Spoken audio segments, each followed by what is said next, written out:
Majdi et Monsef Sarri. C'est une vieille tradition à laquelle tous les Slaouis sont très attachés. Une célébration populaire de l'Aïd el-Mawlid el-Nabawi, la naissance du prophète. La procession anime les rues de la cité pour le plus grand plaisir des habitants qui admirent les couleurs des cierges ainsi que les chants soufis.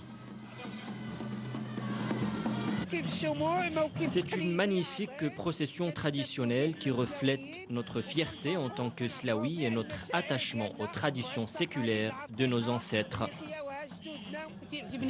J'aime beaucoup les rythmes et danses folkloriques. Nous devons préserver notre patrimoine. Le moussem des cierges est une tradition d'origine turque. Lors d'un séjour à Istanbul, le sultan saadien Ahmed al-Mansour al-Dahbi découvre le cortège des cierges organisé en hommage à la mémoire du prophète. De retour au Maroc, le souverain ordonne à des artisans de Marrakech, Fès et Salé de reproduire à l'identique ce magnifique spectacle populaire.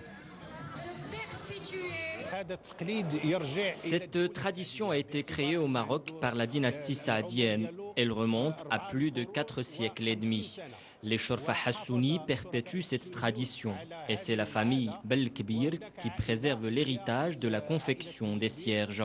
Ce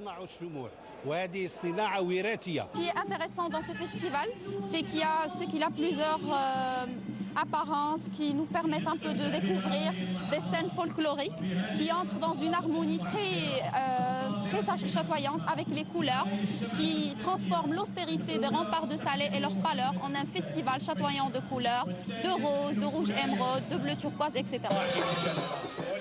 Mais le moussem ne se limite pas à cette simple procession. Au programme de cette manifestation religieuse et culturelle, des expositions artistiques, des conférences sur la biographie du prophète, ainsi qu'une cérémonie de déclamation du Saint-Coran et une soirée soufie.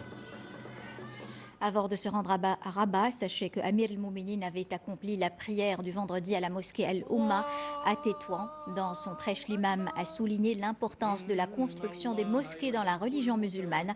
Il a indiqué à ce propos que la première action que le prophète Mohammed a accomplie à son entrée à Médine venant de la Mecque a été l'édification d'un lieu de culte.